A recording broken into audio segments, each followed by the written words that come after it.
Selamat malam, Bapak Ibu, saudara sekalian. Shalom bagi kita semua. Saudara, malam ini online Bible study kita memasuki sesi ke-8, saudara. Masih Injil Lukas dengan subtema 4 jenis hati manusia. Untuk itu, mari kita siapkan dulu seluruh keberadaan kita. Mari kita berdoa lebih dulu. Mari, saudara. Bapa di surga, terima kasih untuk malam hari ini. Kami boleh berkumpul di ruangan Zoom dan merenungkan firman kebenaran bersama-sama. Biarlah Tuhan sendiri yang memberkati program ini, khususnya mulut hambamu ini untuk menyampaikannya. Terima kasih, hanya dalam nama Tuhan Yesus kami berdoa dan mengucap syukur. Amin. Oke, malam ini adalah sesi ke-8 Injil Lukas, 4 jenis hati manusia. Bapak Ibu, saudara sekalian, pembacaan Alkitab kita memasuki Injil Lukas pasalnya yang ke-8, saudara. Ya. Jadi ini tentang bagaimana manusia meresponi kerajaan Allah dan bagaimana kuasa Kristus bekerja atas segala sesuatunya. Jadi Tuhan Yesus bukan hanya mengajar tentang kerajaan Allah, tetapi juga membuktikan bahwa Dia memiliki kuasa atas hati manusia, alam ini, dunia roh bahkan, penyakit, bahkan maut, saudara. Sehingga seluruh pasal ini sebenarnya mempunyai satu pertanyaan besar. Siapakah Yesus? Dan bagaimana kita meresponinya? Ya. Mari kita baca dulu Lukas pasal 8,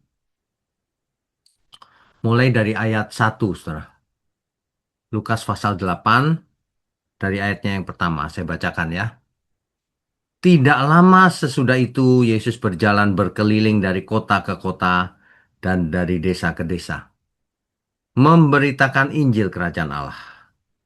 Kedua belas muridnya bersama-sama dengan dia. 12 muridnya bersama terus dengan Tuhan Yesus. Termasuk Yudas Iskariot. Ya. Ayat 2. Dan juga beberapa orang perempuan yang telah disembuhkan dari roh-roh jahat atau berbagai penyakit. Yaitu Maria yang disebut Magdalena. Maksudnya Maria Magdalena. Yang telah dibebaskan dari 7 roh jahat. Yohana istri Kuza, bendahara Herodes. Susana dan banyak perempuan lain. Perempuan-perempuan ini melayani rombongan itu dengan kekayaan mereka. Bapak Ibu Saudara, perhatikan baik-baik setiap ayat harus kita baca dengan teliti dan mengerti konteksnya, Saudara. Ya. Jadi oke, ini dia. Jadi banyak sekali perempuan-perempuan yang melayani Tuhan Yesus. Maria Magdalena, Yohana, Susana, dan lain-lain. Mereka melayani dengan harta mereka loh, Saudara. Ya, perhatikan dengan harta. Nah, jadi hal yang menarik di sini adalah ketika itu, budaya Yahudi saat itu, Saudara. Perempuan itu hampir tidak pernah dianggap sebagai bagian yang penting di dalam Alkitab, ya.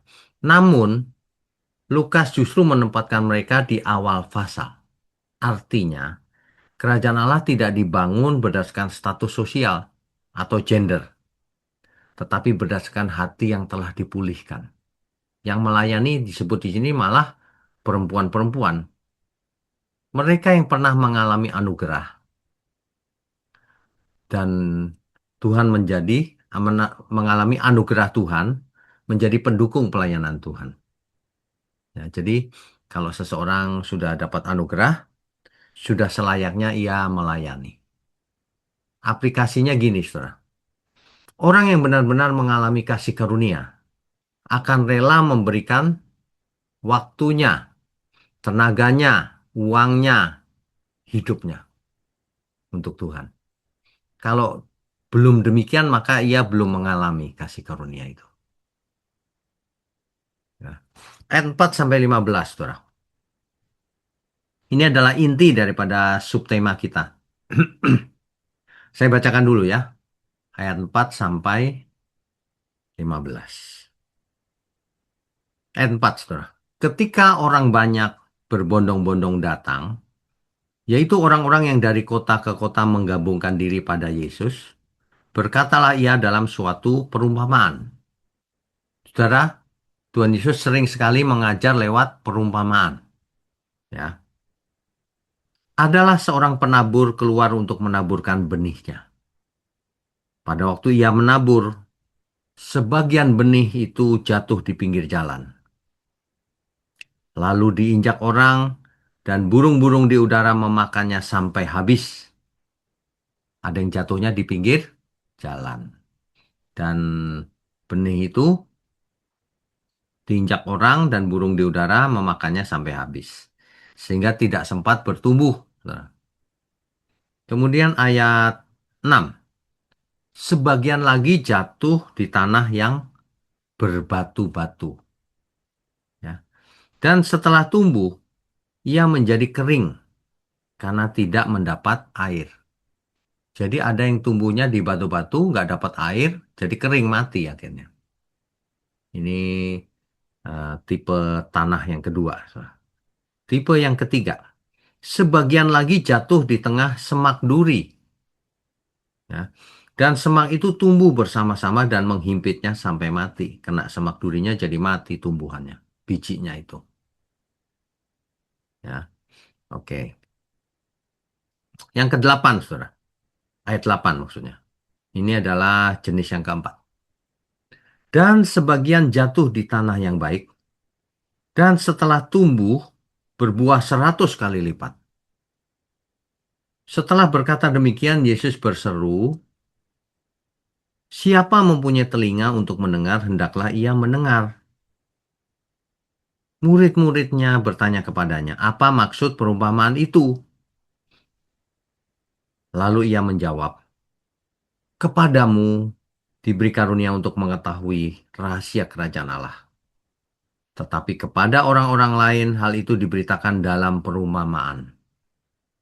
Supaya sekalipun memandang mereka tidak melihat dan sekalipun mendengar mereka tidak mengerti. Inilah arti perumpamaan itu. Benih itu ialah firman Allah. Perhatikan baik-baik, saudara. Yang dimaksud benih dalam perumpamaan itu adalah firman Allah. Yang jatuh di pinggir jalan itu ialah orang yang telah mendengarnya. Kemudian datanglah iblis, lalu mengambil firman itu dari dalam hati mereka. Supaya mereka jangan percaya dan diselamatkan. Itu adalah benih yang jatuh di pinggir jalan. Ya. Yang jatuh di tanah yang berbatu-batu, itu ialah orang yang setelah mendengar firman itu, menerimanya dengan gembira. Tetapi mereka itu tidak berakar. Mereka percaya sebentar saja dan dalam pencobaan mereka murtad. Itu, saudara. Ayat 14, yang jatuh dalam semak duri ialah orang yang telah mendengar firman itu. Dan dalam pertumbuhan selanjutnya mereka terhimpit oleh kekhawatiran dan kekayaan dan kenikmatan hidup. Sehingga mereka tidak menghasilkan buah yang matang. Kemudian ayat 15, saudara. Yang jatuh di tanah yang baik ialah orang yang setelah mendengar firman itu, menyimpannya dalam hati yang baik, dan mengeluarkan buah dalam ketekunan. Nah, ini saudara. Jadi rupanya ada 4 jenis eh, benih itu jatuh ke mana. Nah, ini perumpamaannya. Kita lihat dulu slide-nya ya. Ya. Jadi ini bukan tentang cerita tentang kualitas benihnya, bukan. Kalau benihnya kan benih yang sama. Dalam hal ini yang ditabur adalah, ingat tadi, firman Allah ayat 11-nya. Nggak boleh ngerubah-ngerubah yang lain. Kan banyak yang merubah di dunia ini. Khotbah berani mengatakan, tabur, menabur, saudara. Menabur apa? Menabur uang maksudnya. Ngasih persembahan, persepuluhan, buah sulung, dan sebagainya. Ya, menabur kok itu. Udah gitu mencomot ayat Alkitab. Nanti dibalas Tuhan 100 kali lipat. Berbuah 100 kali maksudnya. Nah itu eh, menyelewengkan ayat, saudara. Itu orang yang nekat. Berani ngerubah-rubah ayat. Padahal yang dimaksud ditabur itu bukan persembahan, bukan uang. tapi firman Allah di sini ini, ya. Jadi benih itu adalah firman Allah, tanah itu adalah hati manusia. Jadi ada 4 macam hati. Yang pertama diumpamakan tanah di pinggir jalan. Itu firmannya didengar juga, tapi iblis segera mengambilnya. Kenapa demikian, Saudara? Karena hati seseorang sudah keras. Ya. Jadi orang yang terus-menerus menolak firman lama-lama kehilangan kepekaan rohani. Dia dengar sih, tapi hatinya keras. Nah, itu seperti benih yang jatuh di tanah di pinggir jalan. Yang kedua, benih yang jatuh di tanah yang berbatu. Itu menerima firman dengan sukacita, tetapi tidak kuat. Ya, semangat di awal doang. Setelah berapa saat gugur, tidak mau belajar lagi. Kan begitu. Banyak orang ikut OBS ini di awal-awal kan banyak sekali. Tapi dengan berjalannya waktu berguguran kan. Nah, seperti itu. Itu tanah yang berbatu. Ya. Jadi sudah bisa diperkirakan nggak semua orang akan tekun. Ya. Banyak yang ikutnya bukan online ini tapi di YouTube. Nggak masalah, yang penting belajar. Ya. Ketika pencobaan datang, banyak masalah hidupnya, maka ia murtad. Ini berbicara tentang iman yang emosional. Ketika pertama kali jatuh cinta sama Tuhan, menggebu-gebu, lama-lama hilang. Ya, semangat sesaat, tapi ibarat tumbuhan tidak berakar dia. Jadi percuma saja. Orang seperti ini gampang murtad. Yang ketiga, diumpamakan benih yang jatuh di tanah yang berduri. Firman itu sempat tumbuh, tetapi kemudian dihimpit oleh kekhawatiran, kekayaan, kenikmatan dunia. Ini menarik, saudara, karena bukan dosa besar yang membunuh pertumbuhan rohani itu. Dosa yang kelihatannya kecil-kecil. Dalam sehari-hari kita menjumpai orang yang sudah mendengar firman kebenaran, ya, bahkan bisa pernah berkhotbah, tetapi karena duri dunia ini, yaitu kekhawatiran, kekayaan, soal harta, mamon, kenikmatan dunia, ya murtad lagi, saudara. Ya, tidak bertumbuh akhirnya, mati gitu. Ya. Oke, jenis yang keempat, ini tanah yang baik, hati yang baik. Ya. Yaitu yang mendengar firman, menyimpannya dalam hatinya, dan ia tekun melakukannya dalam hidupnya, sehingga menghasilkan buah. Jadi menerima, menjaganya, bertahan atau tekun, akhirnya berbuah. Tuhan Yesus berkata dalam Lukas pasal 8 ayat 15, mengeluarkan buah dengan ketekunan. Jadi tidak ada orang yang tidak tekun tapi berbuah, nggak ada. Orang yang berbuah itu adalah orang yang tekun di dalam Tuhan. Makanya, saudara, jangan apa ya, semangat, besok hilang semangatnya. Semangat sesaat doang.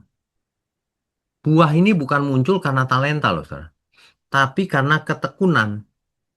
Percuma orang punya talenta banyak, tapi ia tidak lakukan talenta itu. Tidak tekun juga, tidak akan berbuah banyak. Ya, ini pelajaran buat kita semua. Kita yang mana, saudara?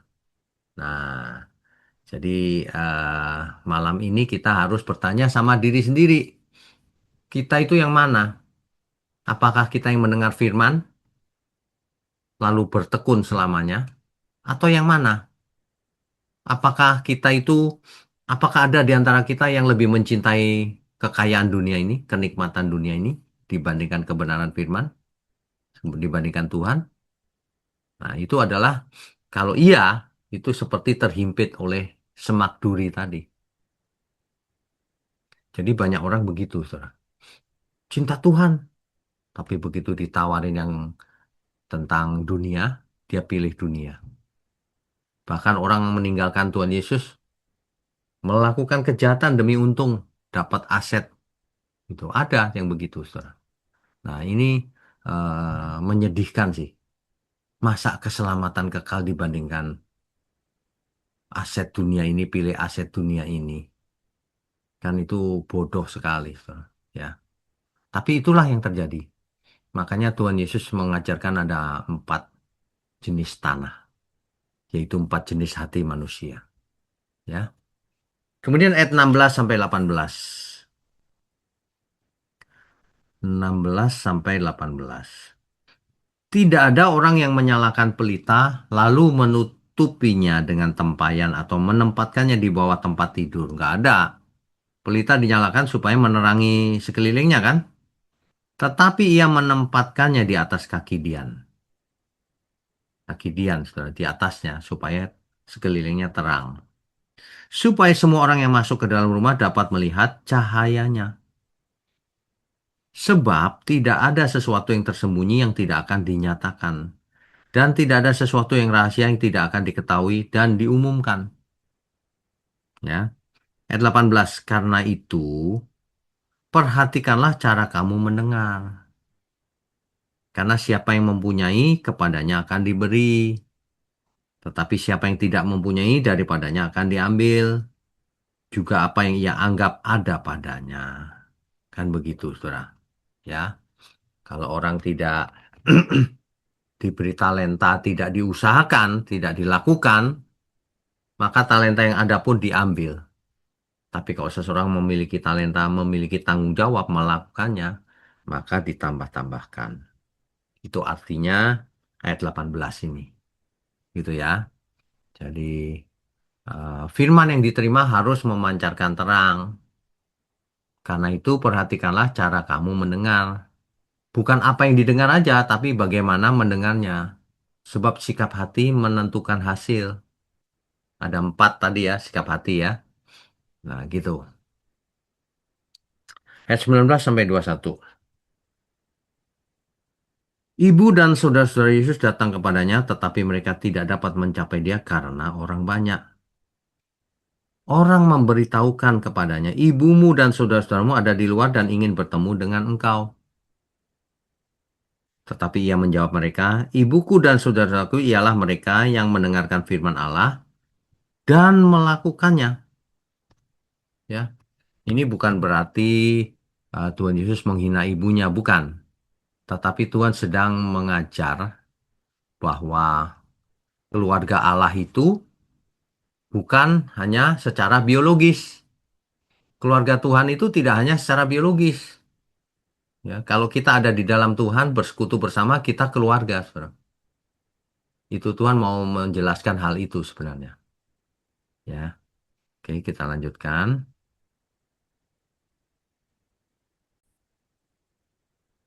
Ayat 22 sampai 25, saudara. Pada suatu hari Yesus naik ke dalam perahu bersama-sama dengan murid-muridnya. Dan ia berkata kepada mereka, marilah kita bertolak ke seberang danau.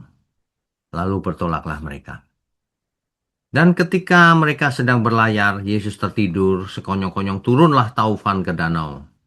Sehingga perahu itu kemasukan air dan mereka berada dalam bahaya. Maka datanglah murid-muridnya membangunkan dia katanya. Guru-guru kita binasa. Kita mati nih. Ia pun bangun lalu menghadik angin dan air yang mengamuk itu. Dan angin dan air itu pun reda dan danau itu menjadi teduh. Lalu katanya kepada mereka, di manakah kepercayaanmu? Maka takutlah mereka dan heran. Lalu berkata seorang kepada yang lain, siapa gerangan orang ini? Sehingga ia memberi perintah kepada angin dan air, dan mereka taat kepadanya. Orang takut, saudara. Kok alam taat sama Tuhan Yesus? Ya, jadi itulah pertanyaan para murid. Siapa dia ini? Gitu. Padahal murid ini sudah berjalan bersama Tuhan Yesus, tapi heran juga akan hal itu. Kemudian ayat 26 sampai 39, saudara. Ini adalah cerita salah satu yang terbesar akan kuasa Kristus. Ya, ayat 26. Lalu mendaratlah Yesus, kita baca perlahan-lahan ya, saudara. Lalu mendaratlah Yesus dan murid-muridnya di tanah orang Gerasa yang terletak di seberang Galilea. Setelah Yesus naik ke darat, datanglah seorang laki-laki dari kota itu menemui dia. Orang itu dirasuki oleh setan-setan. Saudara perlu tahu ya, setan itu hanya satu. Iblis itu hanya satu. Yang banyak itu roh-roh jahat. Jadi terjemahan ini yang benar adalah orang itu dirasuki oleh roh-roh jahat, bukan setan-setan. Ingat itu ya. Dan sudah lama ia tidak berpakaian dan tidak tinggal dalam rumah, tetapi dalam pekuburan. Rupanya orang ini kerasukan roh-roh jahat, saudara. Dan tinggal di kuburan dan tidak berpakaian. Ayat 28. Ketika ia melihat Yesus, ia berteriak lalu tersungkur di hadapannya dan berkata dengan suara keras, "Apa urusanmu dengan aku, hai Yesus anak Allah yang maha tinggi? Aku memohon kepadamu supaya engkau jangan menyiksa aku." Saudara perhatikan, roh-roh jahat ini mengerti siapa Yesus sebenarnya. Ia takut, saudara. Di situ dikatakan anak Allah yang maha tinggi.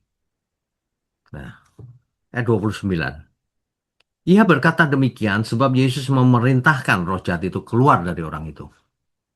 Ya, karena sering roh itu menyeret-nyeret dia, maka untuk menjaganya, ia dirantai dan dibelenggu. Tetapi ia memutuskan segala pengikat itu dan ia dihalau oleh setan itu ke tempat-tempat yang sunyi. Dan Yesus bertanya kepada, siapakah namamu? Jawabnya, Legion. Legion itu banyak, saudara.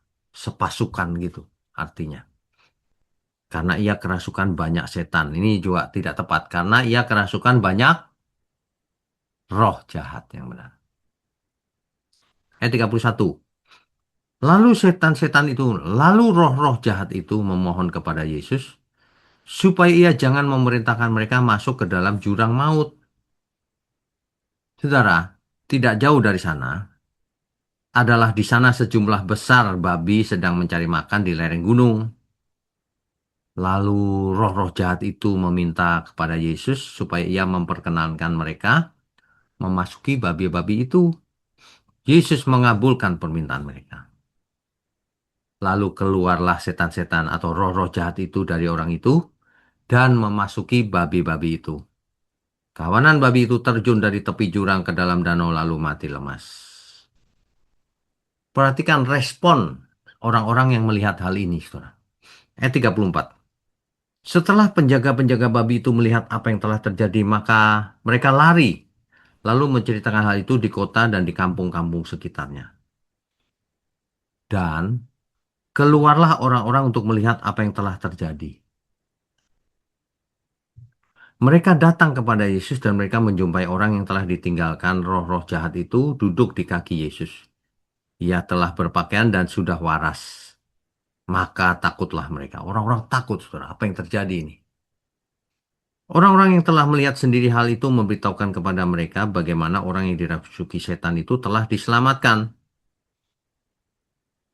Lalu seluruh penduduk daerah Gerasa meminta kepada Yesus supaya ia meninggalkan mereka sebab mereka sangat ketakutan. Saudara, Tuhan Yesus diminta supaya meninggalkan mereka segera. Karena mereka ketakutan. Mereka takut apa, saudara? Saudara tahu harga babi itu berapa? Kan mahal. Ini banyak sekali babi yang terjun ke jurang itu. Nah, rugi banyak, saudara. Rupanya mereka lebih memilih eh, tidak rugi daripada ketemu Tuhan Yesus. Ya, maka naiklah ia ke dalam perahu lalu berlayar kembali. Dan orang yang telah ditinggalkan setan-setan itu, roh-roh jahat itu, meminta supaya ia diperkenankan menyertainya. Tetapi Yesus menyuruh dia pergi, katanya. Pulanglah ke rumahmu dan ceritakanlah segala sesuatu yang telah diperbuat Allah atasmu. Orang itu pun pergi mengelilingi seluruh kota dan memberitahukan segala apa yang telah diperbuat Yesus atasnya. Saudara, Perhatikan baik-baik. Setiap kali Tuhan Yesus menyembuhkan seseorang, belum tentu seseorang itu lalu diajak bersamanya. Jadi, bertobat itu tidak harus di gereja juga, menjadi saksi kemana saja ia pergi. Nah, itu salah satu fungsi juga ya. Begitu, saudara. Oke, kita lihat slide-nya dulu. Apakah ada yang tertinggal? Ya. Nah, ini dia. Nama roh-roh jahat yang merasuk ke orang ini namanya legion, saudara. Legion itu sekitar 5.000 sampai 6.000 tentara. Banyak banget, sepasukan besar. Istilah ini menekankan bahwa banyaknya roh jahat yang menguasai orang itu. Jumlah pastinya tidak tahu, tapi sekitar 5.000 sampai 6.000 kalau yang disebut tentara legion Romawi. Ya, tapi diusir oleh Tuhan Yesus. Dan itu eh, Tuhan mengizinkan roh itu masuk ke dalam babi dan mati. Supaya orang melihat benar-benar bahwa roh-roh itu memang sudah keluar. Jadi ironisnya penduduk lebih sedih kehilangan babinya daripada bersuka cita melihat orang gila ini sembuh. Ya, lebih menghargai harta. Ayat 40 sampai 48, Saudara. Ketika Yesus kembali, orang banyak menyambut dia sebab mereka semua menanti-nantikan dia. Ya. Maka datanglah seorang yang bernama Yairus. Ia adalah kepala rumah ibadat. Rupanya ini kepala rumah ibadat, Saudara. Yairus namanya. Sambil tersungkur di depan kaki Yesus, ia memohon kepadanya supaya Yesus datang ke rumahnya. Kenapa? Karena anaknya perempuan yang satu-satunya, yang berumur kira-kira 12 tahun, hampir mati. Dalam perjalanan ke situ, Yesus didesak-desak orang banyak. Jadi di dalam perjalanan mau ke rumah Yairus, banyak orang itu. Di situ adalah seorang perempuan yang sudah 12 tahun menderita pendarahan. Dan yang tidak berhasil disembuhkan oleh siapapun. Ia maju mendekati Yesus dari belakang dan menjamah jumbai jubahnya. Dan seketika itu juga berhentilah pendarahannya. Lalu kata Yesus, siapa yang menyamah aku? Dan karena tidak ada yang mengakuinya, berkatalah Petrus, Guru, orang banyak mengerumuni dan mendesak engkau. Tetapi Yesus berkata, ada seorang yang menyamah aku sebab aku merasa ada kuasa keluar dari diriku. Jadi Yesus ini benar-benar anak yang maha tinggi yang sedang mengosongkan dirinya. Sehingga tidak maha tahu ketika jadi manusia. Makanya siapa nih? Gitu. Nah, meskipun ada yang menafsirkan ini bukan tidak tahu. Ini cuma gaya bahasa. Atau ini cuma ingin menunjukkan sedang mencari perempuan itu. Bukan, saudara. Kalau baca harus sesuai konteks. Konteksnya jelas ini. Ada seorang yang menjamah aku sebab aku merasa ada kuasa keluar dari diriku. Nggak tahu Tuhan Yesus siapa yang menjamahnya. Jadi jangan ngerubah-rubah Alkitab. Yesus Maha tahu. Ketika jadi manusia, ia mengosongkan diri, mengambil rupa seorang hamba. Sama seperti kita menjadi manusia biasa. Makanya tidak Maha tahu ketika jadi manusia. Kan gitu. Ya. Ayat 47. Ketika perempuan itu melihat bahwa perbuatannya itu ketahuan, ia datang dengan gemetar tersungkur di depannya dan menceritakan kepada orang banyak apa sebabnya ia menjamah dia. Dan bahwa ia seketika itu juga menjadi sembuh. Maka katanya kepada perempuan itu, Hai anakku, imanmu telah menyelamatkan kau, pergilah dengan selamat. Ketika Yesus masih berbicara, datanglah seorang dari keluarga kepala rumah ibadat itu, seorang dari keluarga Yairus, dan berkata, Anakmu sudah mati, jangan lagi engkau menyusah-nyusahkan guru. Si Yairusnya dikasih tahu, anakmu sudah mati, tidak usah menyusahkan guru, tidak usah menyusahkan Yesus, katanya. Tetapi Yesus mendengarnya dan berkata kepada Yairus, jangan takut, percaya saja dan anakmu akan selamat. Setibanya di rumah Yesus, Yesus tidak memperbolehkan seorang pun ikut masuk dengan dia kecuali Petrus, Yohanes, dan Yakobus, dan ayah anak itu serta ibunya, dan Yairus serta istrinya Yairus. Ya, semua orang menangis dan meratapi anak itu, akan tetapi Yesus berkata, "Jangan menangis, ia tidak mati, tetapi tidur." Mereka menertawakan dia karena mereka tahu bahwa anak itu telah mati. Lalu Yesus memegang tangan anak itu dan berseru, katanya, "Hai anak, bangunlah." Maka kembalilah roh anak itu dan seketika itu juga ia bangkit berdiri. Lalu Yesus menyuruh mereka memberi anak itu makan. Dan takjublah orang tua anak itu. Tetapi Yesus melarang mereka memberitahukan kepada siapapun juga apa yang terjadi itu. Saudara, ada banyak sekali hikmat yang bisa kita dapat dari Lukas pasal 8 ini, saudara. Ya, contohnya anak Yairus yang sempat mati ini. Ia bisa bangkit. Juga perempuan yang 12 tahun pendarahan. Begitu menjamah jubahnya saja langsung sembuh. Ada kuasa yang keluar dari tubuh Tuhan Yesus. Kuasa apa itu, saudara? Tentu saja kuasa dari Roh Kudus. Ya, karena Yesus sedang mengosongkan dirinya. Jadi kuasa dari Roh Kudus yang menyertai Tuhan Yesus. Nah, di eh, ini menjelaskan bahwa Yesus benar-benar jadi manusia. Ya, meskipun orang banyak tidak percaya ada kebangkitan, tapi Tuhan Yesus berkuasa atas maut. Buktinya, anak Yairus itu bangkit. Dan Yairus dipesan supaya tidak cerita ke siapapun. Kenapa demikian? Supaya orang tidak mencari Yesus karena mau dapat mujizat. Tapi mencari Yesus karena mau selamat, percaya. Itu. Ya, itu. Jadi, struktur teologisnya begini, saudara. Ya, di eh, ayat 1 sampai 3 ada murid-murid yang melayani, yaitu perempuan-perempuan itu.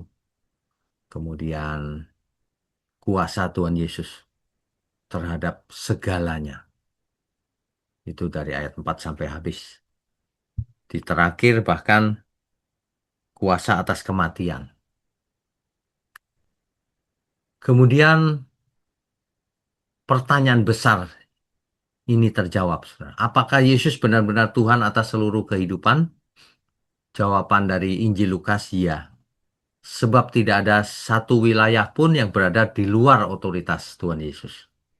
Hati manusia, badai, penyakit, keluarga, kuasa kegelapan, bahkan kematian ditaklukkannya.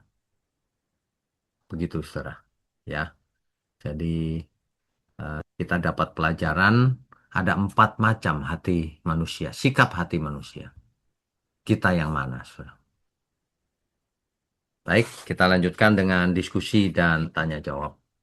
Kalau ada di antara Bapak Ibu yang mau bertanya, boleh uh, raise hand. Silakan. Eh, Langsung saja, Pak Kris.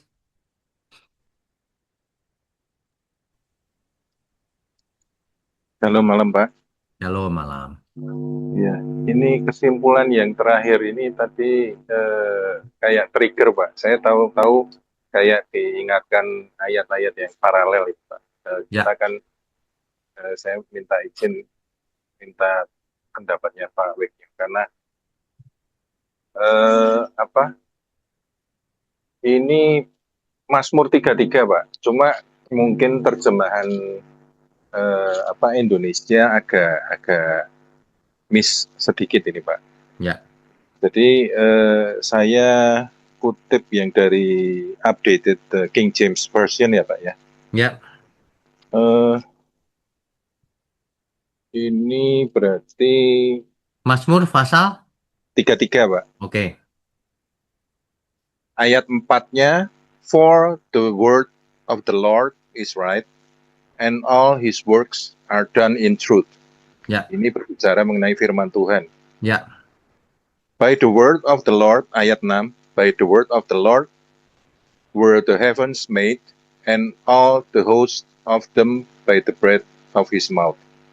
Ya, Nah, ayat ke-9, for he spoke, ini ayat 8 dulu deh. Let all the earth fear the Lord, let all the inhabitants of the world stand in awe in him. Ayat 9, for he spoke, and it was done, he commanded, and it stood fast.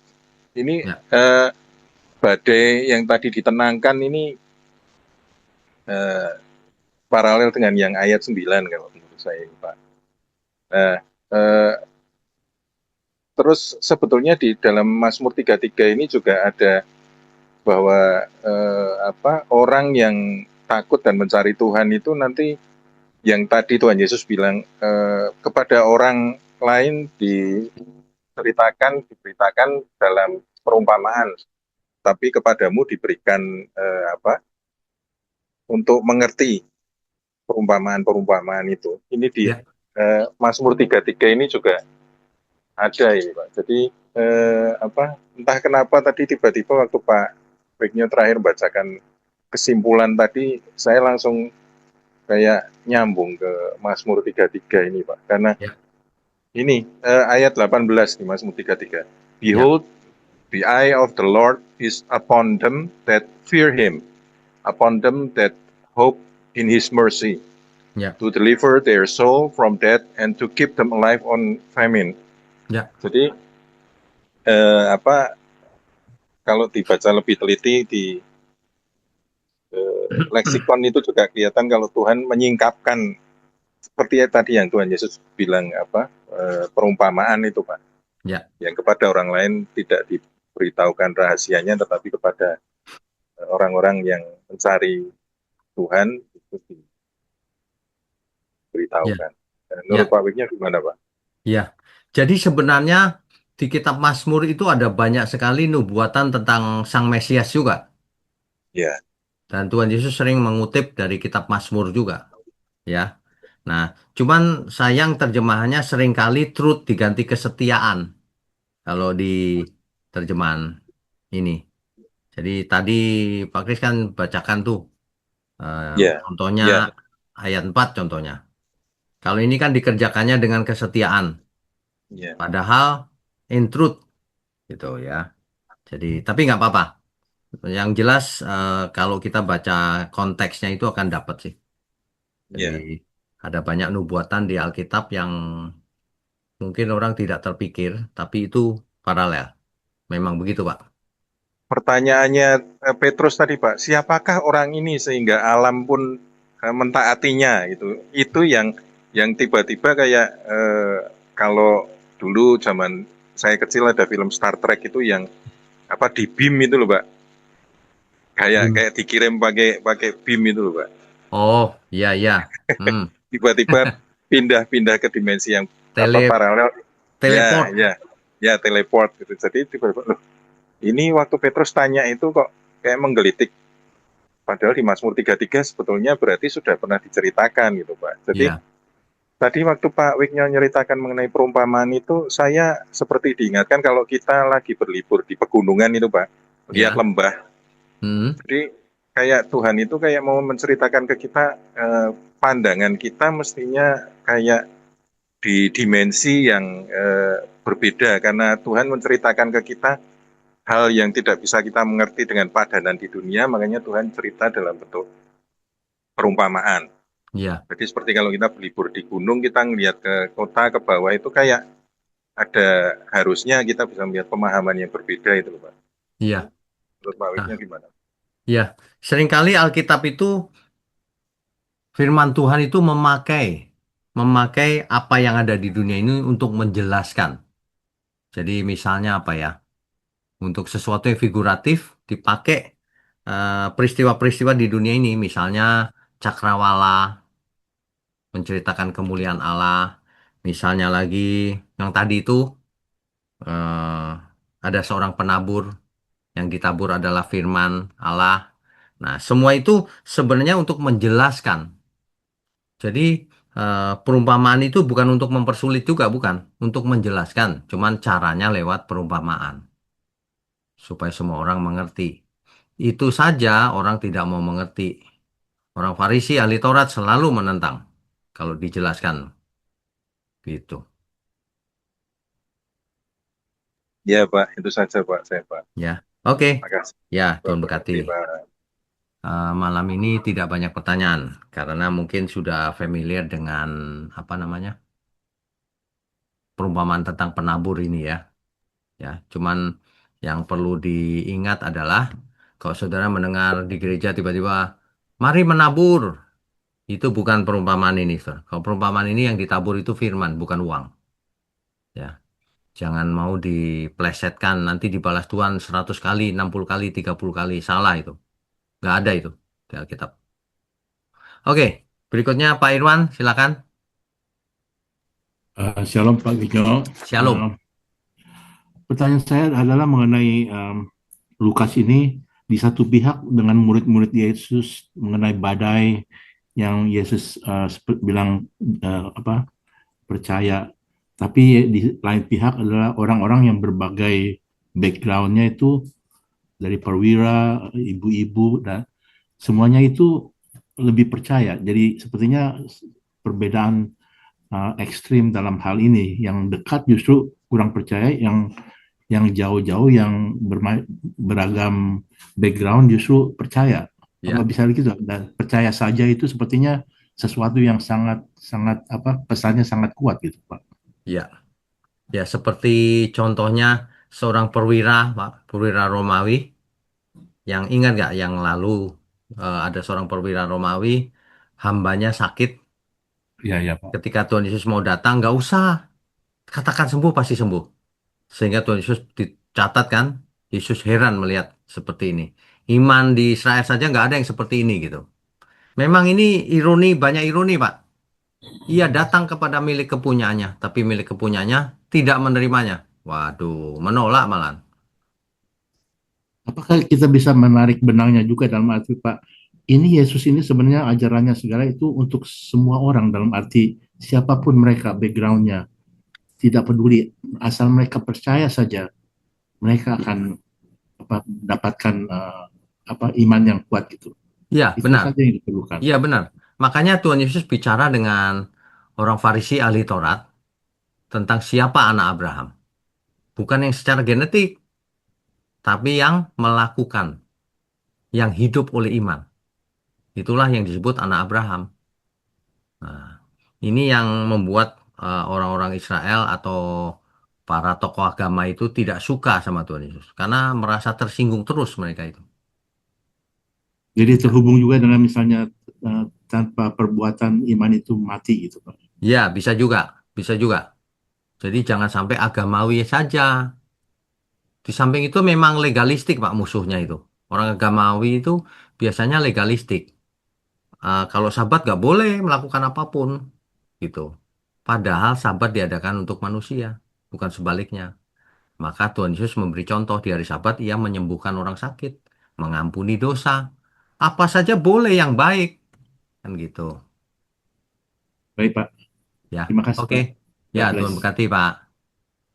Terakhir Bu Ivon, silakan. Ya Pak, Ya, bagaimana kembali ke cinta mula-mula Pak? ini pertanyaan sederhana tapi uh, bagaimana caranya? Nah, ini masalahnya. Kalau ada caranya, seluruh dunia ini bisa selamat. Caranya itu tidak ditentukan oleh cara. Caranya satu-satunya itu kehendak bebas dari masing-masing kita. Cintanya Hmm. berkobar-kobar nggak? Apa dengan berjalannya waktu lemes? Nah, itu kan tergantung kitanya. Sama dengan seorang istri atau suami ditanya, cintanya kok berkobar-kobar dong, seperti waktu pacaran. Jangan sekarang kayak udah adem kayak es gini. Lah itu kan tergantung masing-masing bagaimana. Iya kan? Sebenarnya kalau Iya, cintanya murni kan nggak bakalan padam sebenarnya. iya. Tapi karena berbagai masalah dunia ini seperti itu, terhimpit oleh apa tadi semak duri, habis, nggak bertumbuh. Nah, jadi bagaimana caranya? Kitanya kalau mengikuti daging ini, Bu, nggak bakalan kita bisa. Makanya daging ini mesti dimatikan. Caranya bagaimana? Ya. Kita ngotot aja pokoknya. Aku mau belajar firman dan melakukannya. Mau enak nggak enak, mau badan lagi sakit atau sehat, nggak penting. Aku mau pokoknya. Gitu aja. Hmm. Paksa aja diri Hmm. sendiri. Kan banyak orang itu gini loh, Bu. Diajarin yang bener aja nggak mau loh. Ngotot dengan doktrinnya sendiri. Agamawi. Padahal ngapain sih begitu itu? Kalau kita maunya yang bener, loh. Kalau aku salah ya tolong kasih tahu. Aku juga nggak mau salah. Kan gitu, simple. Kalau udah Iya. ngadepin orang agamawi itu udah nggak bisa, Bu. Makanya lebih baik jemaat tapi tulus. Daripada orang sekolah Alkitab udah lulus merasa jagoan gara-gara sudah belajar Alkitab. Tahu. Padahal nggak ngerti apa-apa juga. Jadi kalau mau bagaimana? Mau cintanya seperti mula-mula, paksa diri sendiri untuk mengasihi Tuhan. Nggak ada yang maksa orang lain. Diri sendiri yang harus menggerakkan. Digumuli setiap hari. Ya, lakukan kehendak Tuhan. Nggak ada cara lain. Iya, Pak. Ya, Pertanyaan kedua, Pak. ya. Tadi mengenai Tuhan Yesus yang jadi inkarnasi menjadi manusia, dibuktikan waktu wanita mendaran 12 tahun menjamah jubahnya, terus Tuhan Yesus siapa yang menjamah jubah? Ya. Ada penjelasan yang mengenai 100% manusia, 100% Allah ya, Pak. Tapi Tuhan Yesus tidak mau menggunakan kealahannya. Dikasih contoh tentang waktu dia ditangkap oleh tentara Romawi, dia bisa panggil malaikat, tapi dia nggak mau. Ini bagaimana, Pak? Oke, perhatikan kalimatnya. Alkitab mencatat, ia mengosongkan dirinya, mengambil rupa seorang hamba, menjadi sama dengan kita manusia. Ya, Mengosongkan diri ya, ya, setuju ya, jelas ya itu. setuju, Oke. jelas. Kalau mengosongkan diri ya sudah jadi manusia. Itu yang 100% Allah, 100% manusia itu kan tafsirnya manusia, pakai kalimat ini, kalimat itu gitu. Hmm, Ya kan? Padahal kalau anak tunggal bapak jadi manusia beneran. Bukan masih ya, kealahannya masih ada, nggak ada. Mengosongkan diri ya, namanya juga mengosongkan diri. Ngerti nggak? ya, ngerti. Mengosongkan diri tapi tetap Allah. Ya bukan mengosongkan diri itu namanya, pura-pura. Ya, Itu apa kayak karena itu kayak gini loh, kayak Superman. Jadi wartawan nih, bukan Superman. Padahal Superman. Bukan begitu. Beneran manusia biasa, ya, mengosongkan diri. Nah, soal tadi yang kalau bisa aku bisa panggil malaikat gitu kan? Ya kan ya, dalam keadaan tetap kosong dirinya. Kalau minta tolong malaikat kan ditolongin pasti. Kan ini misi penyelamatan dunia. Panggil ya, malaikat bukan berarti dia tetap Allah, bukan. Anak ya, tunggal Bapak lagi mengosongkan dirinya. ya, Sebab kalau memang 100% Allah masih nggak mengosongkan diri, ya dia nggak mungkin nggak tahu, maha tahu. Apa itu ya, pura-pura itu nggak tahu tuh. Nggak ada di Alkitab pura-pura. Banyak orang tuh nggak jujur, Bu. Percuma ngomong beginian ini. Kalau ngomong sama mereka, wah pakai putar-putar ayat, muter-muter kalimat, nggak penting. Kalimatnya jelas, mengosongkan diri, mengambil rupa manusia. Bukan gini, eh, 100% manusia, tapi juga masih kealahnya masih ada. Nggak ada kealahnya, sudah dikosongkan. hmm. Anak Allah sedang jadi manusia. Udah, itu. Jadi segala kuasa yang ditujukan Tuhan Yesus, dia Tuhan itu diberikan oleh Bapa ya, Pak. Iya, Jadi pengertiannya seperti bertahap. iya. Sama seperti ini. Ketika perempuan itu menjamah jubah Tuhan Yesus, jumbainya, ada kuasa yang keluar kan? Ya, Nah, kuasa apa itu? Kuasa Roh Kudus. Roh Kudus. Iya. Tuhan Yesus nggak tahu mana siapa tadi. Gitu. Jelas, Ya, ya. Jadi Ya. cara menjelaskan itu mesti mesti simple, nggak usah pakai putar-putar silat lidah gitu. 100% Allah, tapi juga 100% manusia. Berarti menyalahi Alkitab itu, kata-kata itu. Ia mengosongkan diri, mengambil rupa seorang hamba. Ia yang Ya, kaya saya menjadi dengar miskin. juga satu hakikat tiga pribadi, Pak. Nah, itu juga tafsir tuh. Oh, Di Alkitab kan oke. nggak ada istilah-istilah itu, Iya, iya, iya. ya kan? Kalau Iya, mau tafsir ya silakan situ. Kalau saya lebih suka Alkitab aja, nggak usah pakai tafsir. Kalau tafsir debat ya percuma, wong tulisannya di Alkitab nggak begitu kok. iya, Yang iya, walaupun ia adalah natur Allah, tapi ia mengosongkan dirinya, kan begitu. iya. Makanya harus kembali ke Alkitab itu, Pak. Kita harus tahu Iya, Alkitab. Kalau nggak tahu ya muter-muter. iya. Lah mengosongkan diri artinya apa sih? Menjadikan dirinya menjadi kosong. Manusia kosong ya. Lah iya, apa yang dikosongkan?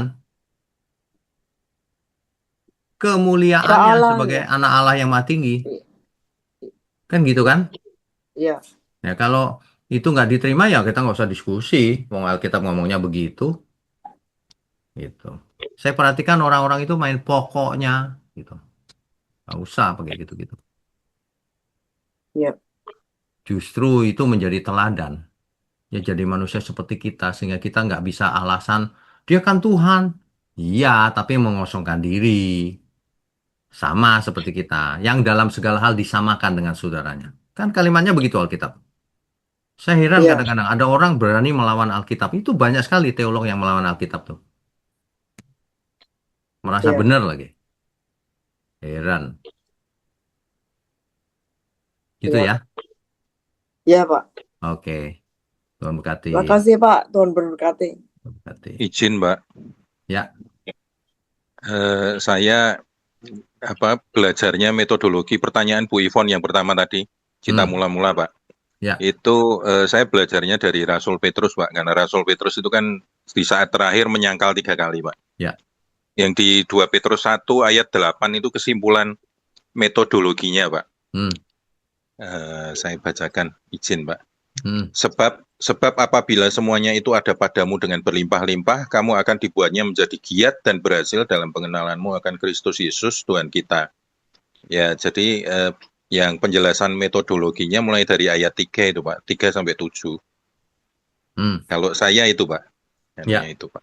Jadi sebenarnya kalau seseorang merasa sudah baik, dia justru nggak bisa cinta mula-mula. Cinta mula-mula Iya, itu ketika seseorang merasa tidak punya apa-apa, lalu dapat kasih karunia. Nah, itu baru iya. menggebu-gebu. Gitu. Dan itu melalui tahapan-tahapan sebetulnya mempraktekkan ajaran Tuhan, Pak. Kalau yang Ya, di 2 Petrus 1 ayat 3 sampai 7 itu, ya, kalau buat saya itu kayak kalau waktu kuliah metodologi itu loh, Pak. ya, ya, Itu ya. aja, Pak. Hmm. Ya, Oke. makasih, Berikutnya Pak. Pak Bas, silakan. Ya, shalom Pak. Shalom. Ya, terima kasih Pak buat pelajaran malam hari ini. Ya, yang pertama saya tanya Pak mengenai ada 4 tipe tadi mengenai orang yang mendengarkan kebenaran itu yang jatuh di pinggir jalan dan sebagainya. Ya. Nah, selain tanah yang baik itu ada 3 tipe tadi kan Pak. Ya. Tentunya yang saya tanyakan di sini ketegasan di dalam pemahaman kita dari 3 tipe ini Pak. Bila kita bicara soal keselamatan, apa mereka ini masih ada peluang untuk selamat atau tidak gitu Pak? Dari cara mereka tadi menanggapi kebenaran itu Pak. Oke. Jadi sebenarnya ketika seseorang tidak bertumbuh dalam periode tertentu, lalu ia sadar bahwa ia tidak bisa begini terus, ia bertobat lagi, hatinya menjadi tanah yang baik, ya bisa saja, Pak. Selama seseorang masih hidup, masih bisa berubah. Tapi kalau seseorang sudah mati, ya sudah selesai. Nah, selama masih hidup dan ia tidak mengeraskan hatinya, masih bisa berubah menjadi tanah yang baik. Tapi biasanya kalau orang sudah keras, nah itu udah susah. Udah susah orang berubah. Sebab manusia itu nggak gampang berubah sih. Sudah tahu salah, diterusin aja. Ditegur baik-baik, nggak peduli dia. Saya sudah lihat, nggak peduli. Sudah nggak peduli kebenaran, nggak peduli etika lagi. Itu salah satu terhimpit oleh semak duri tadi. Semak duri itu salah satunya adalah kekayaan dunia ini. Gitu. Baik, terima kasih Pak buat jawabannya. Yang kedua Pak, pertanyaan yang kedua. Ya, Kalau tidak salah tadi saya sempat mendengar sebuah statement Bapak mengenai roh jahat gitu Pak. ya, Ya, tadi Bapak sampaikan bahwa setan itu hanya satu, tapi yang banyak itu roh-roh jahat. betul, Nah, jadi saya sempat menganalisa, eh, maksud saya begini Pak, bukankah setan itu kan malaikat yang jatuh Pak, yang tadi mau menyamai yang maha tinggi, akhirnya Tuhan marah dan mengusir mereka dari surga betul, itu, dan Alkitab betul. mencatat sepertiga dari malaikat itu mereka jatuh Pak, ikut memberontak gitu Pak. Ya, Nah, jadi mungkin yang saya tanyakan, yang Bapak maksud itu setan itu hanya satu, tetapi yang banyak itu roh-roh jahat itu Pak. Itu yang mungkin yang saya minta penjelasannya Pak. oke baik. Makasih Jadi Pak. ada satu makhluk di surga yang memberontak. Itulah yang sering disebut orang Lucifer itu. Dan itu tunggal, satu, pribadinya satu. Nah, ia berhasil menyeret sepertiga malaikat di surga. Di kitab Wahyu ditulis ekornya naga itu menyeret sepertiga bintang-bintang Allah. Nah, itu bisa kita tafsirkan ia menyeret malaikat-malaikat. Nah, ketika dibuang ke bumi, si Lucifer ini disebut diabolos, Pak. Diabolos itu tunggal, bentuk tunggal, kata benda tunggal. Nah, itu iblis diterjemahkan iblis atau setan. Sedangkan sepertiga malaikat tadi dibuang ke bumi jadi roh-roh jahat. Itu dipakai kata diamonion, daimonion. Nah, itu jamak. Itu beda, istilahnya aja sudah beda. Satu tunggal, satu jamak. Jadi kalau kerasukan roh-roh jahat itu lebih benar. Gitu, Pak.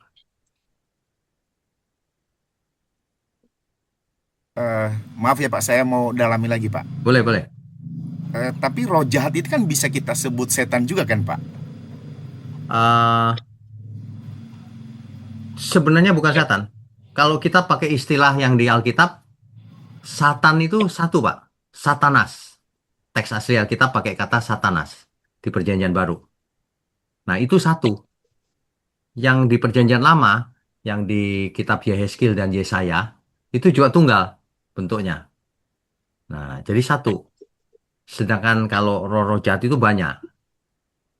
Gitu. Bentuknya jamak. Jadi, roh-roh jahat disebut setan, ya itu salah kaprah sih sebenarnya. Sebenarnya roh-roh jahat ya roh-roh jahat aja. Sebab kalau kita mencampur adukan, nanti waktu baca Alkitab bingung sendiri. Gitu. Jangan. Ikuti Alkitab saja. Alkitab mengatakan Satanas. Nah, Satanas itu setan pasti terjemahnya. Gitu. Gitu, Pak. Misalnya bila orang mengatakan begini Pak, roh jahat ini dari iblis. Gimana Pak? Roh jahat ini dari setan. Emang ada yang mengatakan begitu? Ya ada, biasa kita dengar begitu kan Pak? Oke. Kalau itu artinya gini, Pak. Roh jahat yang diutus oleh setan, ya. Itu nggak usah dikatakan juga orang tahu roh jahat ya dari setan lah pasti. Iya, iya. Cuman hati-hati, di Alkitab ada sekalimat roh jahat yang dari Allah. Gitu. Ada. Nah, itu artinya bukan Allah memproduksi roh jahat, bukan. Itu artinya roh jahat yang tadinya bertemu dengan Allah, turun ke bumi, diizinkan untuk mencobai manusia. Contohnya, Ayub. Itu kan iblis ketemu dengan Tuhan di surga kan, bincang-bincang. Nah, lalu diizinkan turun ke bumi. Nah, itu bisa disebut setan yang turun dari surga, dari Allah. Gitu. Karena sudah bertemu, lalu ke bawah. Roh jahat yang dari Allah. Gitu. Gitu. Konteksnya mesti kita dapatkan. Gitu ya, Pak. Baik, terima kasih Pak Oke, buat Tuhan penjelasannya. berkati. Makasih Pak, Tuhan berkati Pak. Berkati. Pak Yaman, silakan. Shalom, selamat malam Pak. Shalom, selamat malam. Ah, kalau tadi akhir-akhir ini kan tren ada dari agama Kristen ke agama lain maupun agama lain ke Kristen. Nah, kemudian kalau apa mungkinkah kita korelasikan dengan eh, empat hati manusia atau empat hati, tapi mungkin tiga lah Pak, ya, satu dua tiga. Kalau yang empat nggak jelasin nggak.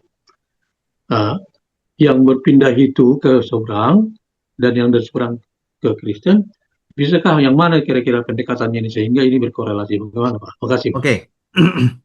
Kalau orang sudah mendengar firman,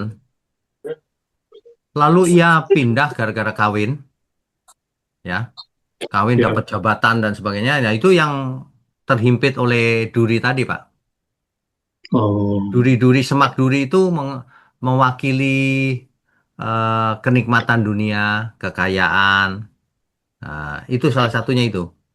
Jadi kalau orang pindah imannya meninggalkan Tuhan Yesus gara-gara kekayaan, jabatan, daya tarik yang lain, itu karena itu. Dia seperti benih yang ada di tanah yang banyak semak durinya. Hatinya seperti itu. Gitu, Pak. hmm, Jadi ya. nggak bisa tumbuh. Akhirnya mati. Ya. Jadi kalau misalnya yang eh, dari seberang ke Kristen, Oh, kalau itu, itu kan sudah, oke. hmm, Kalau itu hatinya belum tentu juga, Pak. Itu kan perpindahan agama itu kan cuman agama. Benerannya dia berubah nggak hidupnya sesuai dengan ajaran Tuhan Yesus? Ya kan? Kita belum tahu. ya, Nanti berjalannya waktu baru kita tahu bahwa oh dia memang cinta Tuhan. Nah, itu beda tuh. Yang pasti gini, Pak. Kalau hidupnya berbuah, nah itu tanah yang baik. Kalau yang nggak jadi berbuah ya harus percuma. Mau pindah agama, mau jadi apa harus percuma. jadi harus dilihat perjalanan hidupnya kelak Pak Iya, ya. betul. Nggak bisa Hmm. diambil kesimpulan hanya berdasarkan, oh dia pindah agamanya. Oh, agama nggak menentukan, Pak. Nah, satu lagi Pak ya. Ya, Jadi sebenarnya sebetulnya eh, mungkin banyak juga sependapat dengan saya, walaupun sebetulnya saya juga kaget lah setelah mendengar kebenaran yang Bapak sampaikan. Jadi, ya begini Pak, dulu orang asal sudah selamat seolah-olah identik masuk surga. hmm. Makanya banyak kaget-kaget Pak dengan penjelasan Bapak yang begini-begini bahkan termasuk saya. Tuh. Tapi setelah saya pikir-pikir memang Bapak yang benar. Saya mengatakan ini Pak karena saya lihat Bapak jelas, tegas dan keras. Jadi seperti tidak ada misalnya lihat jemaat siapa yang hadir.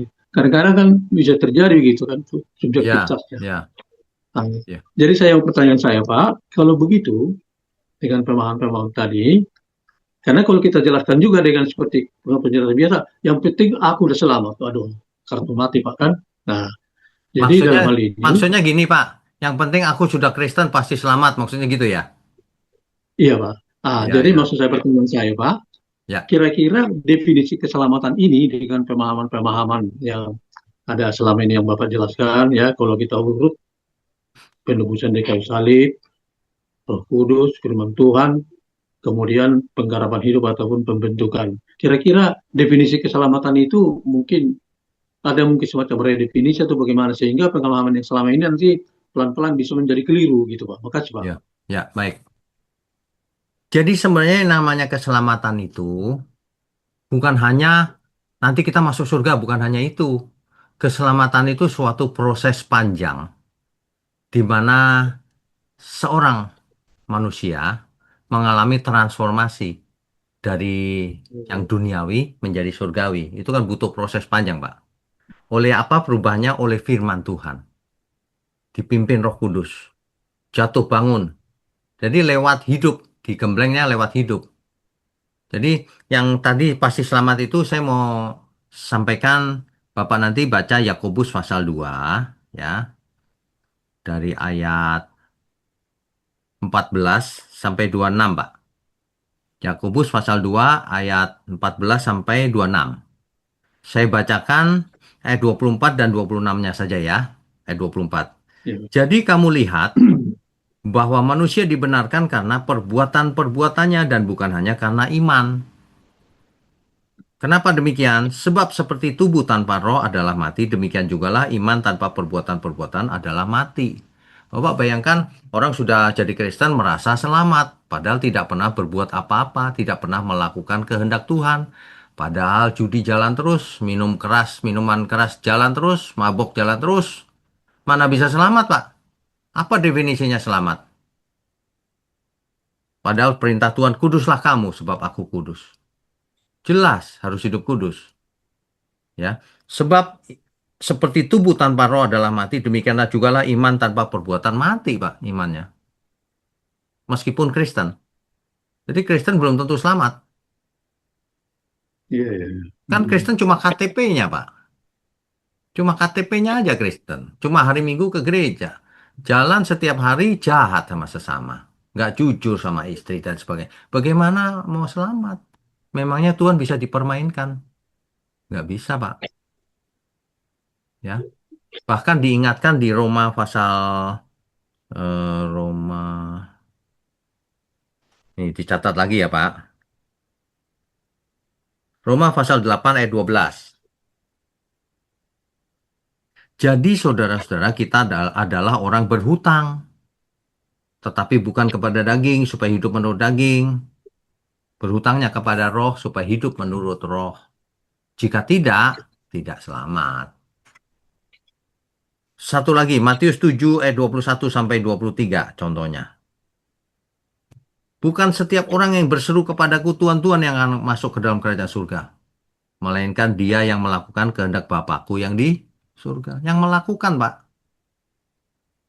Bukan yang, nah ini ayat 22-nya. Pada hari terakhir banyak orang akan berseru kepadaku, Tuhan, Tuhan, bukankah kami bernubuat demi namamu? Dan mengusir setan demi namamu? Dan mengadakan banyak mujizat demi namamu juga? Ini orang apa kira-kira? Bukan cuma orang Kristen, Pak. Ini pendeta mungkin. Bikin mujizat, bikin ini, bikin itu. Nggak selamat, Pak. Ayat 23-nya jelas, pada waktu itulah aku akan berterus terang kepada mereka dan berkata, aku tidak pernah mengenal kamu. Nyahlah daripadaku kamu sekalian pembuat kejahatan. Kenapa? Mereka melakukan ritual agama, tapi tidak melakukan kehendak Bapakku yang di surga. Itu. Jadi tanya diri sendiri, apakah aku hidup melakukan kehendak Bapa, kehendak Tuhan Yesus, atau enggak? Kalau enggak ya enggak selamat. Jadi Kristen doang percuma. Gitu, Pak. Ya. Jadi tidak semudah pemahaman yang selama ini Pak sebetulnya. Ya Memahami iyalah, Pak. keselamatan. Masa daftar di gereja, tanda tangan udah selamat. Gampang bener. Memangnya surga semurah itu apa? Iya, iya. Ya, Jadi artinya sebenarnya harus kita uraikan sedemikian rupa dan ya, proses ya. yang perlu dipertimbangkan ada beberapa dimensi-dimensi tertentu harus dimasukkan ke dalam Pak ya. Iya dong, harus lengkap, Pak. Kebenaran itu harus Ya, lengkap. ya. Nggak bisa sepotong ayat gitu. Mau nggak bisa. Iya, Ya. Oke, Pak. iya Pak. Ya, Terima kasih Pak. Tuhan berkati. Shalom. Shalom. Selamat malam. Selamat malam.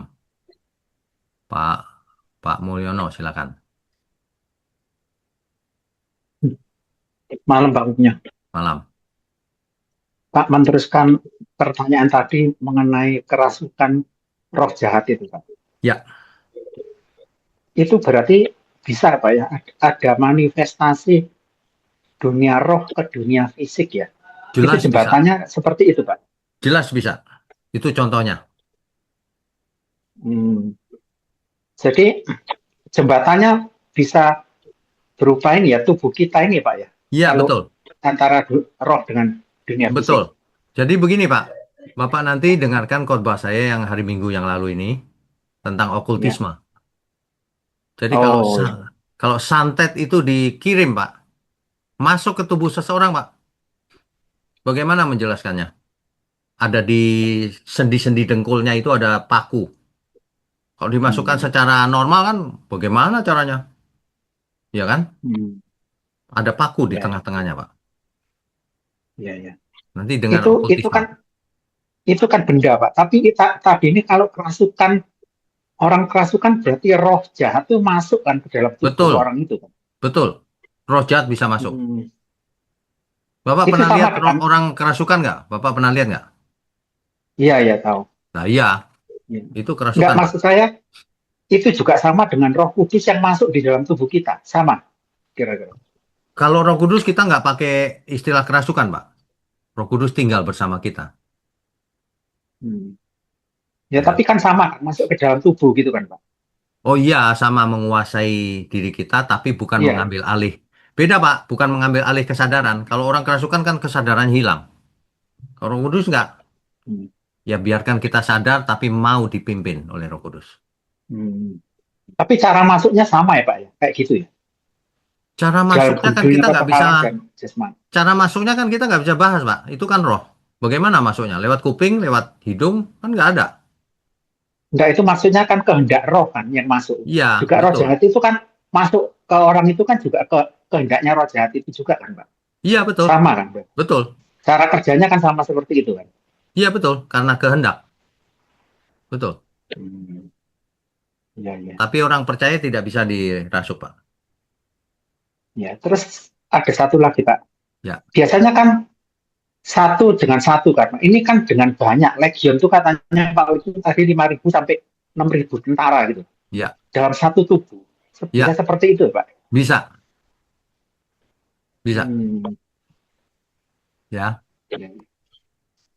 Ya, ya udah, saya tadi bingung aja mengenai manifestasi roh ke dalam dunia fisik itu. Hmm. Ya. Contohnya tadi itu, Pak, yang orang orang gila di kuburan itu kan. Itu bertahun-tahun loh, Pak. Kerasukannya bertahun-tahun deh. Banyak lagi. Nah, iya. Iya. Kasihan deh. Kok tahan ya, roh jahatnya tahan di tubuh itu selama bertahun-tahun. Iya. Begitu dia masuk di tubuhnya babi, langsung dia keluar gitu kan Pak. Iya. Musnahkan babinya. Iya. Terus langsung keluar kan dia dari situ. Iya, pasti. Ngapain di Iya. mayat babi? Iya, iya. Ya udah, Ya. itu aja Pak. Oke, Ya, Tuhan terima kasih. berkati. Pak, saya Terakhir. menyela ya Pak. Oh iya, kenapa? Eh, tadi tentang roh jahat itu kan malaikat itu Pak, sepertiga malaikat itu Pak. Ya. Itu kan malaikat punya tubuh toh Pak. Tapi Malaikat kok tidak pakai tubuhnya malaikat tidak punya tubuh seperti kita, Bu. Tidak ada darah dan dagingnya. tapi berbentuk toh Pak. Ya. Ya kalau berbentuk iya, tapi Ya, bentuknya tapi enggak punya oh iya ya. Tapi enggak punya darah dan daging Iya, seperti kita. bukan, Ya. bukan. Itu roh, ya. Oh ya.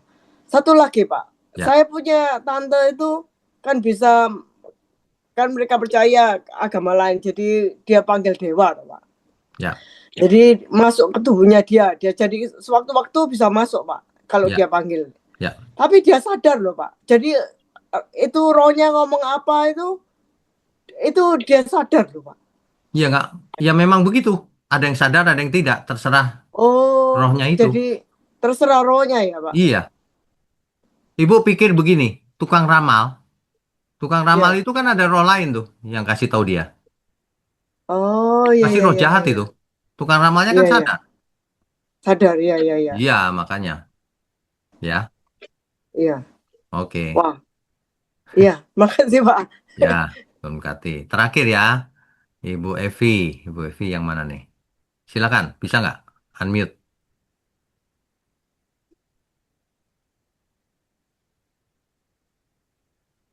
Nggak bisa.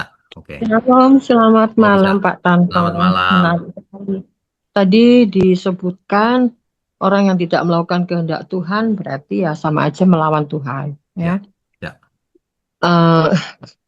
Saya terus berpikir memang ada satu pergumulan yang tidak saya sebutkan. Saya mengasihi seorang wanita yang begitu paling saya kasihi. Ya. Ini fakta ya Pak ya. Ya. Saya mohon Pak Tanto nanti berkaitan dengan ayat ini. Ya. Karena saya sudah mendoakan lama ya. Itu sibuk pelayanan alasannya, pelayanan gereja. Ya. Sampai mengabaikan keluarganya. Kalau ketemu keluarganya baik itu ya pokoknya keluarganya hanya minta uang dengan alasan untuk melayani Tuhan. Bagaimana ini kaitannya dengan tidak melakukan kehendak Tuhan itu tadi? Karena kan orang tua itu kewajiban yang terutama berbakti kepada Tuhan dan keluarga, ya. Jadi tidak ada yang bisa menggantikan peran orang tua terhadap keluarga, entah suami istri maupun anak. Tetapi kalau itu terjadi pada orang tua, alasannya pelayanan, mengabaikan, benar-benar mengabaikan, artinya sampai membuat KDRT terhadap anaknya dan menjadikan anaknya itu korban, malah dicerita-cerita ke orang lain kalau anaknya berulah. Padahal itu sumber akalnya dari orang tua. Gimana Pak kaitannya tadi dengan tidak melakukan kehendak Tuhan? Kan orang tua itu yang mengadakan anak. Artinya orang tua sudah dipercaya Tuhan untuk memanage anak, ya toh. Tapi Ya, anak nggak pernah bisa memilih orang tua. Nah, betul. mohon Betul. untuk diberi keterangan ya. Oke, baik. Kadang-kadang begini, melakukan kehendak Tuhan di gereja, melayani. Tapi sementara itu, kewajiban yang lain tidak dilakukan. Misalnya mengasihi orang tua. Padahal itu melakukan kehendak Tuhan juga. Misalnya mengasihi anak. Misalnya mengasihi sesama. Kan hukum itu yang terutama adalah mengasihi Tuhan dan sesama. Nggak bisa dipisah ini. Jadi kalau orang hanya mengasihi Tuhan tapi tidak mengasihi sesama, itu belum melakukan kehendak Tuhan. Ia hanya melakukan bekerja dalam pelayanan di gereja, tapi belum melakukan kehendak Tuhan. Kalau melakukan kehendak Tuhan itu, Tuhan dan sesama itu semuanya jadi berkat. Tidak ada yang tersandung, apalagi KDRT. Itu melanggar firman malahan. Gitu, Bu. Tapi Ya, untuk detailnya ya memang harus didalami, harus konseling ya. Gitu, Bu. oh sudah lama Pak, itu salah satu klien saya yang saya Ya, telateni begitu. sulit tuh berarti. Ya, Kalau sudah lama ya, berarti sulit. ya, memang sampai ketika saya berdoa secara khusus dengan dia, saya mendapat penglihatan di kepalanya ada wajah menyeramkan, Pak, Hmm. yang tidak saya kenal. Jangan-jangan Iya. jangan-jangan terikat okultisme, Bu. Kalau okultisme saya nggak tahu, tapi yang jelas memang dia bergaul dengan hamba Tuhan mantan dukun, yang kayaknya dukunnya Oh, belum ini. Jadi dia pakai untuk melayani Tuhan itu dan memperdaya ibu ini, kayaknya ada pengaruh di situ. ya mungkin juga. Cuma sulit sekali Pak dilepaskan, disadarkan, didoakan juga sampai sekian lama karena itu berdampak ke keluarganya baik suami Iya, maupun anak-anaknya. ya. Kalau Jadi kalau merusak seseorang semua. mengeraskan hati, itu paling susah memang. Ya, memang ada unsur itu Pak. Iya, itu paling susah itu, Bu. Ya, oke. Dan satu lagi Pak bisa ini Boleh, boleh. tadi berkaitan dengan Yesus itu dikatakan tidak boleh disebut 100% Allah, 100% manusia tadi Pak Tanto menjelaskan demikian. Kemudian dalam pikiran saya teringat Yesus bisa berjalan di atas air. Ya, Yesus bisa mengubah air jadi anggur. Bahkan ya, Yesus bisa membangkitkan Lazarus yang mati. ya. Bukankah ini unsur ilahi Pak? Oke, kalau ada orang bisa membangkitkan orang mati, berarti dia ilahi gitu ya? Nggak ada ya Pak, sampai sekarang saya belum pernah ketemu ini. Di Jogja pun Enggak, ada gereja enggak. yang Dijawab dulu. Kalau ada orang yang bisa membangkitkan orang mati, berarti dia punya unsur ilahi gitu ya? saya nggak nyebut manusia lain, cuma tadi dikatakan unsur Yesus itu kan, Yesus memang datang dari Allah. Itu tadi dikatakan Enggak, mengosongkan. kalau cara Saya berpikirnya begitu, maka itu salah. Kenapa? Elia bisa membangkitkan, padahal Elia manusia biasa. Maksud saya ngerti nggak? Jadi dari mana itu kuasa membangkitkannya? Ya dari Bapa di surga, dari Allah kita, melalui Roh Kudus. Jadi Tuhan Yesus membangkitkan berjalan di atas air karena ada Roh Kudus dalam dirinya. Tapi ia sedang jadi manusia mengosongkan diri, Bu. Kalimatnya itu berarti, jelas mengosongkan diri. ya, berarti ketika dia disalib, Roh Kudus meninggalkan dia. Kalau nggak bisa Karena dia, mati, Bu. Kalau nggak bisa mati. ya, ya berarti meninggalkan dia. Iya kan Karena Tuhan dia Yesus sendiri yang benar, berkata, Allahku, Allahku, mengapa engkau meninggalkan aku? Supaya mati. ya, Nah, dia nanti, merasa ditinggalkan. ya, Ya, nanti kebangkitannya itu dibangkitkan oleh roh yang sama, yaitu Roh Kudus itu, yang sekarang tinggal dalam diri kita. Ayatnya ada eksplisit, ya, kan begitu ya. ya, Nah, ya, makanya berkaitan dengan, saya lebih suka apa pakai ayat-ayat Alkitab yang tidak usah ditafsir terlalu jauh gitu. Kalau tafsir terlalu jauh, debatnya nggak habis-habis. Tapi kalau Alkitab bilang begitu, ya udah. Masa Alkitab salah? Gitu, Bu. ya, oke, makasih Ya, Pak Tanto. oke. Tuhan memberkati. Tuhan berkati. Selesai juga ya. Oh, Pak, jamnya sudah ini. Oke, baik. Bapak Ibu, mari kita tundukkan kepala. Bapa di surga, terima kasih untuk malam hari ini. kami semua sudah diberkati. Biarlah Tuhan sendiri yang memimpin program online Bible Study ini sampai kapanpun Tuhan mau. Kami semua hanya nurut saja Tuhan. Tuhan berkati tangan-tangan yang mendukung pekerjaanmu ini. Terima kasih, Tuhan berkati juga seluruh umat Tuhan dan hamba Tuhan dimanapun berada. Hanya di dalam nama Tuhan Yesus kami berdoa. Amin.